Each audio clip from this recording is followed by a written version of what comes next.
नमस्कार विद्यार्थी मित्रों, मैं उमेश कुमार यादव। कक्षा 8 विषय हिंदी, पाठ नंबर 3 आज की आवश्यकता शिक्षा को लेकर के आपके सामने उपस्थित हैं।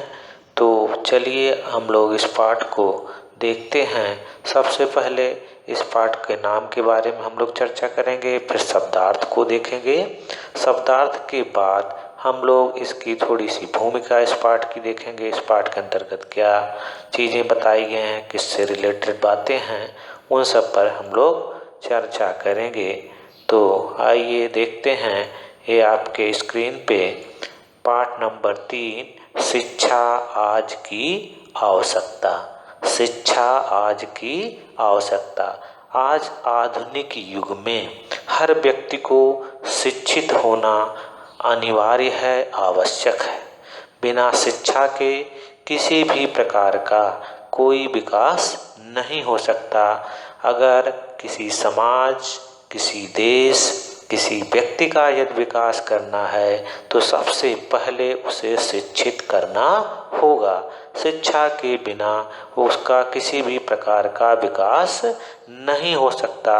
मनुष्य के जीवन में शिक्षा का वैसे ही महत्व है जैसे ट्रेन, रेलगाड़ी होती है। अगर उसके डिब्बे में इंजन न हो, इंजन न जुटा हो तो ये डिब्बे जहाँ पे पड़े होंगे वहीं रह जाएंगे, आगे नहीं जा पाते। ठीक उसी प्रकार से शिक्षा भी मनुष्य को आगे ले जाने में बहुत बड़ा योगदान, बहुत बड़ी भूमिका निभाती है। इसलिए हर एक व्यक्ति को शिक्षित होना चाहिए। इसीलिए पाठ का नाम दिया गया शिक्षा आज की आवश्यकता। आज की आवश्यकता क्या है? शिक्षा सबके लिए आवश्यक है। बिना शिक्षा के किसी व्यक्ति का, किसी देश का, किसी समाज का विकास नहीं हो सकता।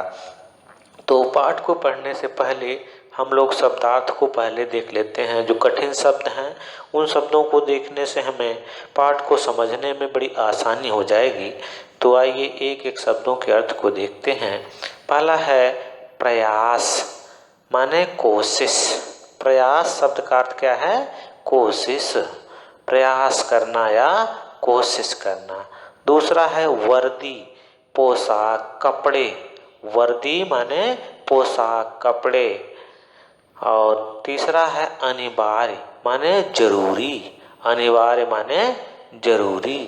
आरक्षित, आरक्षित, सुरक्षित, उपलब्ध। सुरक्षित, उपलब्ध। क्या है? सुरक्षित और उपलब्ध माने कोई चीज़ किसी के लिए निर्धारित कर दी जाए कि ये चीज़ें, ये वस्तुएं इन्हीं को मिलनी चाहिए, उसे कहा जाता है सुरक्षित या उपलब्ध। फिर आता है स्थापित। स्थापित मीन्स होता है बनाया। स्थापित माने बनाया। फिर आ जाता है आपका जागरूकता।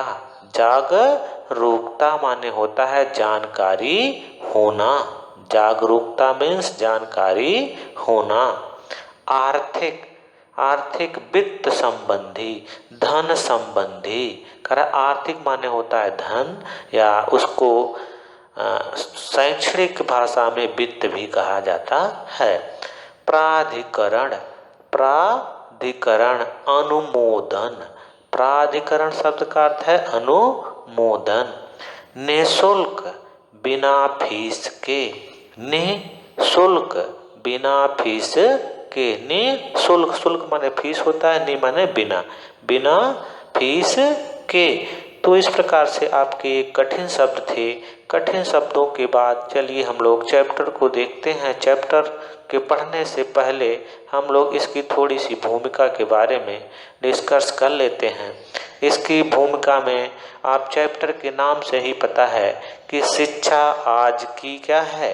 आवश्यकता है।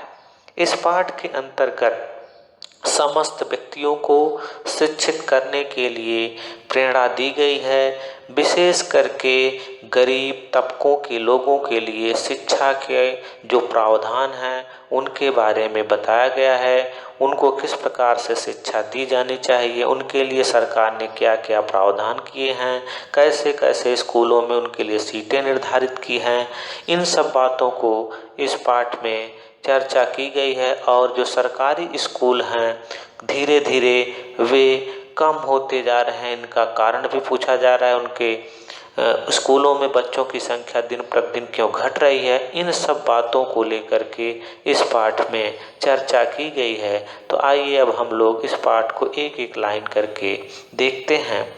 प्रस्तुत पाठ विद्यार्थियों को शिक्षा के विषय में जानकारी देते हुए यह समझाने का प्रयास करता है कि प्रस्तुत पाठ विद्यार्थियों को शिक्षा के विषय में जानकारी देते हुए यह समझाने का प्रयास करता है कि शिक्षा के बिना जीवन अपूर्ण है। शिक्षा के बिना जीवन अपूर्ण है। शिक्षित व्यक्ति समाज में सम्मान प्राप्त करके जीवन में उन्नति करता है। कि शिक्षा के बिना जीवन अपूर्ण है। शिक्षित व्यक्ति समाज में सम्मान प्राप्त करके जीवन में उन्नति करता है। उन्नति माने विकास करता है। तो आइए अब हम लोग आगे देखते हैं। कि शिक्षा न केवल मनुष्य के जीवन के लिए महत्वपूर्ण है। शिक्षा न केवल मनुष्य के जीवन के लिए महत्वपूर्ण है बल्कि देश के विकास में भी सहायक है। शिक्षा न केवल मनुष्य के जीवन के लिए महत्वपूर्ण है बल्कि देश के विकास में भी सहायक है। किसी भी समाज की प्रगति के लिए शिक्षा एक जरिया है। जरिया माने माध्यम है। शिक्षा क्या है? एक माध्यम है। उसके द्वारा ही किसी भी व्यक्ति या समाज का विकास किया जा सकता है। किसी भी समाज की प्रगति के लिए शिक्षा एक जरिया है। हमें इस बात पर प्रसन्नता भी होती है कि हमारी सरकार हर प्रकार से शिक्षा को बढ़ावा देने का संपूर्ण प्रयास कर रही है। कि हमें इस बात पर प्रसन्नता भी है कि हमारी सरकार हर प्रकार से क्या कर रही है? शिक्षा को बढ़ावा देने का संपूर्ण प्रयास कर रही है। 6 साल से 14 साल तक की आयु वाले बच्चों के लिए सरकार ने शिक्षा को अनिवार्य कर दिया है। तो आपकी टेक्स्ट बुक में शायद मिस्टेक होगा, 5 से 15 साल लिखा होगा, तो आप उस टेक्स्ट बुक में आप करेक्शन कर लेंगे। 6 साल से 14 साल तक की आयु वाले बच्चों के लिए सरकार ने शिक्षा को अनिवार्य कर दिया है। कितने वर्ष के आयु से कितने वर्ष तक? 6 से 14 साल तक। जबकि आपके टेक्स्ट बुक में लिखा होगा शायद 5 से 15, लेकिन वो गलत है। वो 6 से 14 आप वहाँ पर कर लेंगे। आयु वाले बच्चों के लिए सरकार ने शिक्षा को अनिवार्य कर दिया है। ऐसा नहीं है कि आज के समय में ही विद्यालयी शिक्षा आगे बढ़ी है। कि ऐसा नहीं है कि आज के समय में ही विद्यालयी शिक्षा आगे बढ़ी है। अतीत माने बीते हुए समय में बीते हुए समय में भारत में भी गुरुकुल स्थापित किए जाते थे। फिर से देखें कर ऐसा नहीं है कि आज के समय में ही विद्यालय की शिक्षा आगे बढ़ी है। माने ऐसा नहीं है कि आज ही शिक्षा को महत्व दिया है, बल्कि प्राचीन समय से ही शिक्षा को महत्व दिया जा रहा है। अतीत माने बीते हुए समय में भारत में भी गुरुकुल स्थापित किए जाते थे, जहाँ विद्यार्थियों को पढ़ाया जाता था। करा है कि भारत में भी गुरुकुल स्थापित किए जाते थे, जहाँ विद्यार्थियों को पढ़ाया जाता था। तक्षशिला विद्यालय प्राचीन भारतीय समाज की देन है। करा है तक्षशिला विद्यालय प्राचीन भारतीय समाज की देन है। वेदों का ज्ञान, उपनिषदों का पठन सब शिक्षा के ही उदाहरण हैं। प्राचीन भारतीय समाज की देन है। करा है प्राचीन भारतीय समाज में वेदों का ज्ञान, उपनिषदों का पाठन सब शिक्षा के ही उदाहरण हैं। इनके माध्यम से व्यक्तियों को शिक्षा दी जाती थी। उसमें उपनिषदों का पाठ किया जाता था, वेदों में लिखी हुई बातों का वर्णन किया जाता था। इस तरीके से हमारे गुरुकुलों के द्वारा लोगों को शिक्षा प्रदान की जाती थी। ऐसा नहीं है कि आज आधुनिक युग में ही शिक्षा का प्रावधान है, बल्कि प्राचीन समय से शिक्षा का हमारे देश में प्रावधान है। और किसी भी व्यक्ति, किसी भी समाज, किसी भी देश का यदि विकास करना है तो सबसे पहले वहाँ के लोगों को शिक्षित करना होगा। तो आइए नीचे वाली लाइन देखते हैं। हमारी सरकार निम्न वर्ग के लोगों के बच्चों को शिक्षा देने के लिए, निम्न माने कमजोर, हमारी सरकार निम्न वर्ग के लोगों के माने जो आर्थिक रूप से क्या हो, कमजोर हो, जो गरीब वर्ग के बच्चों को शिक्षा देने के लिए बहुत कुछ आर्थिक सहायता प्रदान कर रही है।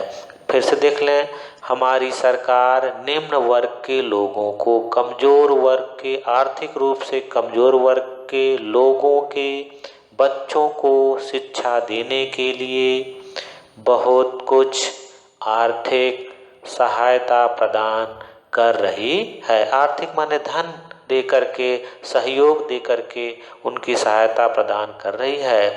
प्राथमिक माने प्राइमरी कक्षाओं तक, प्राथमिक मीन्स प्राइमरी कक्षाओं तक विद्यार्थियों को निःशुल्क पढ़ाया जा रहा है। उनसे किसी भी प्रकार की शुल्क, किसी भी प्रकार की फीस नहीं ली जा रही है।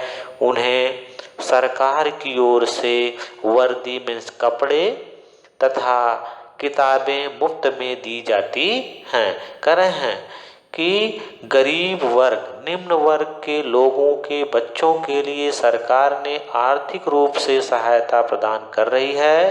प्राथमिक माने प्राइमरी कक्षाओं तक विद्यार्थियों को निःशुल्क पढ़ाया जा रहा है। उन्हें सरकार की ओर से वर्दी माने कपड़े तथा किताबें मुफ्त में दी जाती हैं। प्राथमिक स्तर पर पढ़ने वाले विद्यार्थी जो हैं, जो निम्न वर्ग के हैं, सरकार उनसे किसी भी प्रकार की शुल्क नहीं लेती और उन्हें किताबें और कपड़े भी निःशुल्क प्रदान कर रही है, मुफ्त में दे रही है।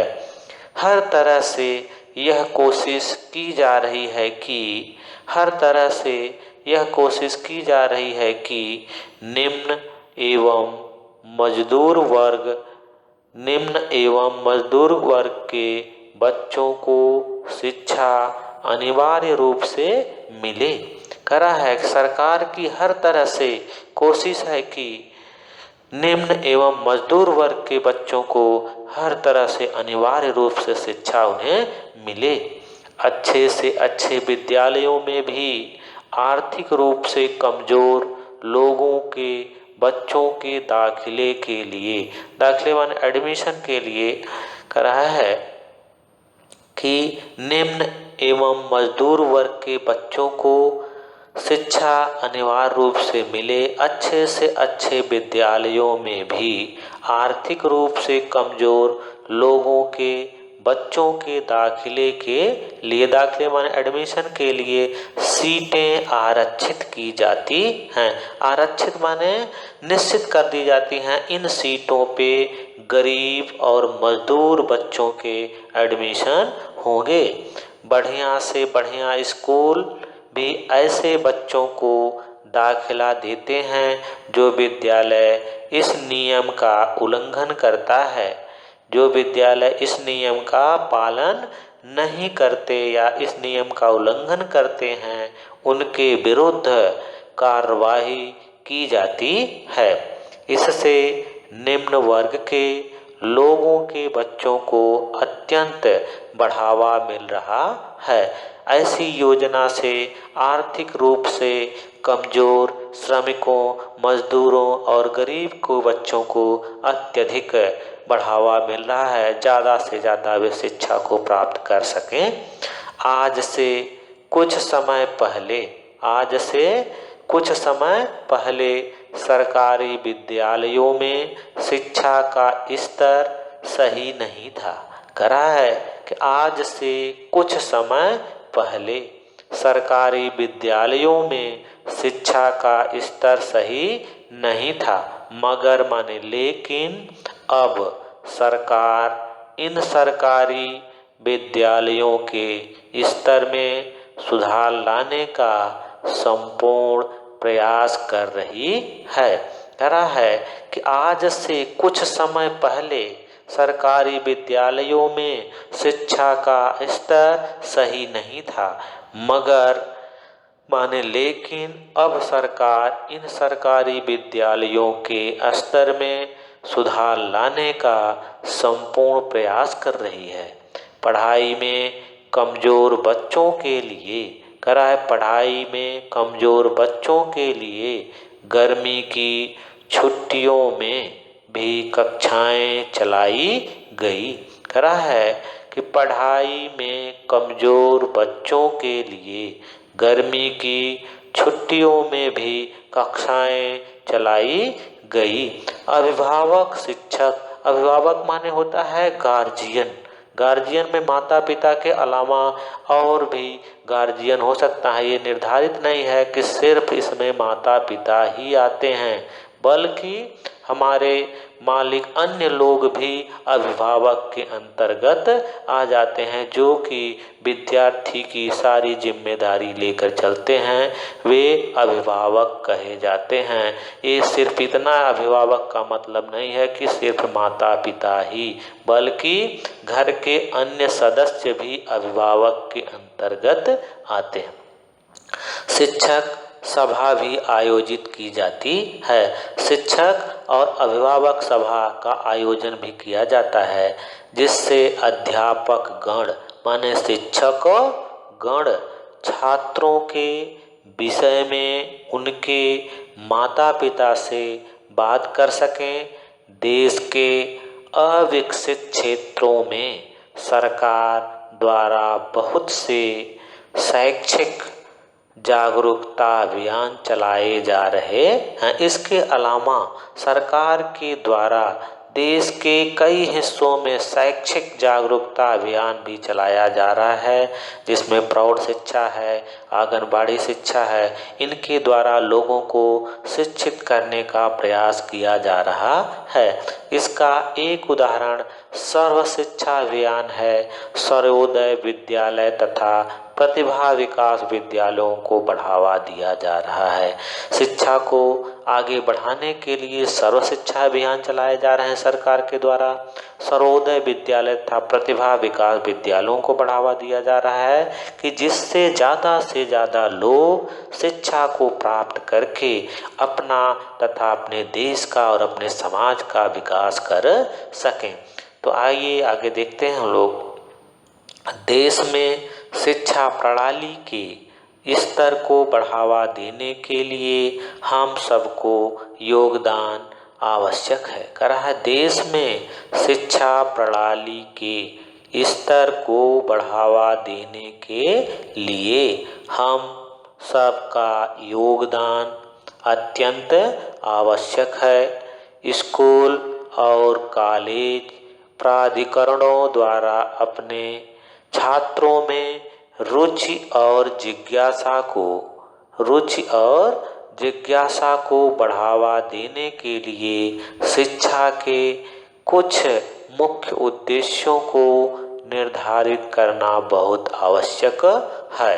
फिर से देख लें, करा स्कूल और कॉलेज प्राधिकरणों द्वारा अपने छात्रों में रुचि और जिज्ञासा, शिक्षा के प्रति रुचि और शिक्षा के विषय में जिज्ञासा को बढ़ावा देने के लिए, प्रेरित करने के लिए शिक्षा के कुछ मुख्य उद्देश्यों को निर्धारित करना बहुत आवश्यक है। उन्हें शुल्क संरचना पर विचार करके,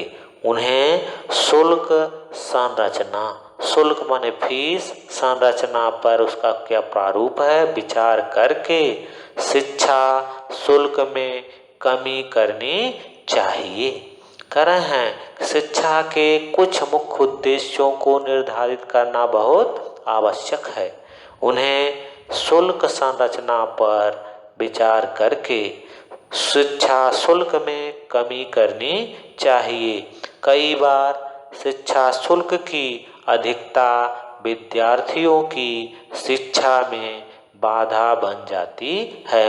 अत्यधिक शुल्क लगने के कारण बहुत सारे विद्यार्थी शिक्षा को ग्रहण नहीं कर पाते और वो शिक्षा से वंचित रह जाते हैं और वे अपनी पढ़ाई जारी नहीं रख पाते।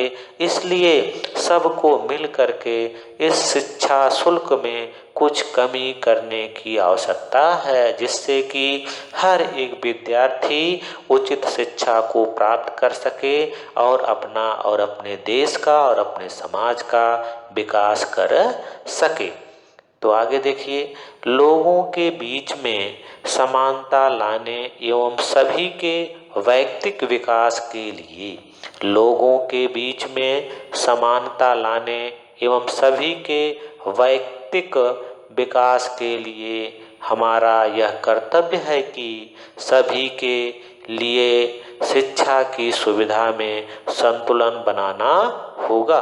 कह रहा है कि लोगों के बीच में समानता लाने माने जो जाति पात ऊंच नीच का भेदभाव है, इसमें समानता लाने एवं सभी के वैयक्तिक विकास के लिए, सबका समान विकास हो, इसके लिए हमारा कर्तव्य है, हम लोगों की जिम्मेदारियां हैं कि सभी के लिए शिक्षा की सुविधा में संतुलन बनाना होगा।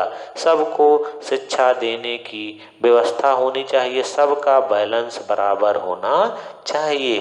शिक्षा का सबसे बड़ा लाभ यह होता है कि आसपास की नकारात्मक वस्तुओं में हस्तक्षेप करके उन्हें सकारात्मक में बदल सकती है। करा शिक्षा का सबसे बड़ा लाभ यह होता है कि आसपास माने जो पास पड़ोस में अंधविश्वास जैसी नकारात्मक सोच है, उन वस्तुओं में हस्तक्षेप करके शिक्षा के द्वारा उनको समझा करके उन्हें सकारात्मक में बदल सकती है। शिक्षा ही एक ऐसा माध्यम है जो उनकी नकारात्मक सोच है उसको बदलने में अत्यधिक सहयोग शिक्षा ही कर सकती है और शिक्षा के द्वारा ही उन व्यक्तियों में सकारात्मक सोच आ सकती है और सकारात्मक सोच लाने के लिए शिक्षा के अलावा और दूसरा कोई उपाय नहीं है। तो आइए आगे हम लोग देखते हैं कि एक शिक्षित व्यक्ति निर्णय लेने की क्षमता रखता है। करा है एक शिक्षित व्यक्ति निर्णय लेने की क्षमता रखता। निर्णय लेने की क्षमता का मतलब है विषम परिस्थितियों में उसे कैसा निर्णय ले जिससे उसे किसी भी प्रकार का कष्ट न हो। तो वो एक शिक्षित व्यक्ति ही ऐसा कर सकता है कि विषम परिस्थितियों में सही निर्णय लेता है, जिससे उसे किसी भी प्रकार की परेशानियों का सामना नहीं करना पड़ता। एक शिक्षित व्यक्ति अच्छी नौकरी पाकर परिवार का गुजारा चला सकता है। एक पढ़ा लिखा व्यक्ति, एक शिक्षित व्यक्ति अच्छी नौकरी पाकर अपने परिवार का गुजारा चला सकता है। एक शिक्षित व्यक्ति अंतर्राष्ट्रीय स्तर पर संबंध स्थापित करने में सक्षम होता है। कह रहा है एक शिक्षित व्यक्ति, एक पढ़ा लिखा व्यक्ति अंतर्राष्ट्रीय स्तर पर संबंध को स्थापित करने में सक्षम होता है। हमारे देश में अनेक शिक्षाविद हुए हैं। हमारे देश में अनेक शिक्षाविद हुए हैं, शिक्षा के बारे में जानने वाले हुए हैं और शिक्षा को किस प्रकार से बढ़ाया जा सकता है, ऐसे ऐसे लोग हमारे देश में पैदा हुए हैं, जिनमें सबसे पहले नाम आता है भूतपूर्व। भूतपूर्व माने बीते हुए समय के। भूतपूर्व मीन्स होता है बीते हुए समय के। राष्ट्रपति, राष्ट्रपति डॉक्टर सर्वपल्ली राधाकृष्णन प्रमुख थे। कह रहे हैं जिनमें भूतपूर्व राष्ट्रपति डॉक्टर सर्वपल्ली राधाकृष्णन प्रमुख थे। उन्होंने शिक्षा और शिक्षकों को इतना बढ़ावा दिया कि उनका जन्मदिन 5 सितंबर शिक्षक दिवस बन गया। हम सब भारतवासी उस महान आत्मा के सदैव आभारी रहेंगे जिन्होंने शिक्षा को बढ़ावा दिया है। तो आइए देखते हैं इस पर क्वेश्चन किस प्रकार से बन सकते हैं। कह रहा है कि जिनमें भूतपूर्व राष्ट्रपति डॉक्टर सर्वपल्ली राधाकृष्णन, इस पर शिक्षक दिवस को बन गया। कह रहा है 5 सितंबर शिक्षक दिवस बन गया। तो इसमें क्वेश्चन बन सकता है डॉक्टर सर्वपल्ली राधाकृष्णन का जन्म कब हुआ। तो 5 सितंबर को डॉक्टर सर्वपल्ली राधाकृष्णन का जन्म हुआ। दूसरा क्वेश्चन बन सकता है शिक्षक दिवस कब मनाया जाता है। तो शिक्षक दिवस 5 सितंबर को मनाया जाता है। और भी क्वेश्चन बन जाएगा शिक्षक दिवस किसके जन्मदिन के उपलक्ष्य में मनाया जाता है। तो डॉक्टर सर्वपल्ली राधाकृष्णन के जन्मदिन के उपलक्ष्य में मनाया जाता है। इस प्रकार से छोटे छोटे क्वेश्चन आपके टेक्स्ट बुक से बन जाएंगे। तो आइए देखते हैं आगे। एक न एक को पढ़ाना है, एक न एक को पढ़ाना है, इस नीति को अपनाना है, भारतवासियों को साक्षर बनाना है, ज्ञान का दीपक जलाना है। कह रहे हैं कि भारतीय उस महान आत्मा के सदैव आभारी रहेंगे। किस महान आत्मा के? डॉक्टर सर्वपल्ली राधाकृष्णन के, जिन्होंने शिक्षा को बढ़ावा देते हुए ये पंक्तियां लिखी, एक न एक को पढ़ाना है। अगर एक व्यक्ति शिक्षित हो गया है तो उसका कर्तव्य है, उसकी जिम्मेदारी है दूसरे को भी शिक्षा प्रदान करे। इस नीति को अपनाना है। अगर लगातार यही नीति एक दूसरे व्यक्ति अपनाते रहेंगे तो संसार में कोई भी व्यक्ति अशिक्षित नहीं रहेगा। भारतवासियों को साक्षर बनाना है।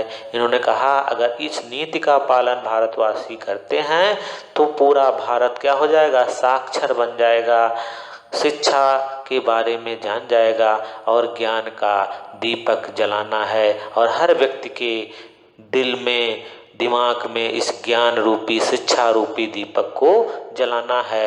ये कथन डॉक्टर सर्वपल्ली राधाकृष्णन का है। तो इसका पूरा सार एक बार फिर से हम लोग डिटेल में समझ लेते हैं कि यह पाठ आज की शिक्षा, आज की आवश्यकता शिक्षा आज की आवश्यकता। इसमें बताया गया कि शिक्षा को बढ़ाने के लिए सरकार ने कैसे प्रयास कर रही है, गरीब वर्ग को बच्चों के लिए आर्थिक मदद दे रही है और उनके कपड़े भी दे रही है और किताबें भी मुफ्त दे रही है। 6 से 14 साल तक के बच्चों के लिए शिक्षा निःशुल्क कर दिया है। इसके अलावा सरकारी विद्यालयों के स्तर को सुधारने के लिए सरकार ने गर्मी की छुट्टियों में भी उनकी क्लासें लगाई हैं। जो कमज़ोर बच्चे हैं उनके लिए क्लासें लगाई हैं, जिससे कि सरकारी स्कूलों में कम हो रहे विद्यार्थियों की संख्या को बढ़ाया जा सके। इतना ही नहीं, अलग अलग उन्होंने गरीब वर्ग के बच्चों के लिए अलग अलग अच्छे स्कूलों में आरक्षण की व्यवस्था की है, जिसमें उन सीटों पर सिर्फ गरीब और मजदूरों के बच्चों का एडमिशन होगा, जिससे कि वे गरीब और मजदूर के बच्चे अच्छी शिक्षा को प्राप्त करके वे अच्छा समाज का निर्माण कर पाएंगे। जो कि मैंने पहले बता दिया, किसी देश का, किसी समाज का, किसी व्यक्ति का विकास यदि करना है तो सबसे पहले वहाँ के लोगों को शिक्षित करना होगा। यदि वहाँ शिक्षा आएगी तो उनका विकास स्वतः होता चला जाएगा। इन सब सारी बातों को आपने इस चैप्टर में पढ़ा। इसके बाद हम नेक्स्ट वीडियो में मिलेंगे, जिसमें कि आपके मौखिक प्रश्नों के उत्तर होंगे और लिखित प्रश्नों के उत्तर में लघुत्तरीय और दीर्घोत्तरीय प्रश्नों के उत्तर होंगे। उन पर हम लोग डिस्कस करेंगे, उसको समझेंगे। समझने के बाद इस वीडियो को समझ लेना और इस अपनी पाठ्य पुस्तक को एक बार चैप्टर नंबर 3 शिक्षा आज की आवश्यकता है, इसको पढ़ लेंगे तो जो पीछे एक्सरसाइज दी गए, क्वेश्चन दिए गए हैं, हमारे डिस्कस करने से पहले ही आपको आसानी से आ जाएगा। इस वीडियो को एक बार या 2 बार देख लेना तो आपको इस समझ में सारी बातें आ जाएंगी। तो इस प्रकार से ये आपका चैप्टर नंबर 3 कंप्लीट होता है। इसके बाद हम लोग आगे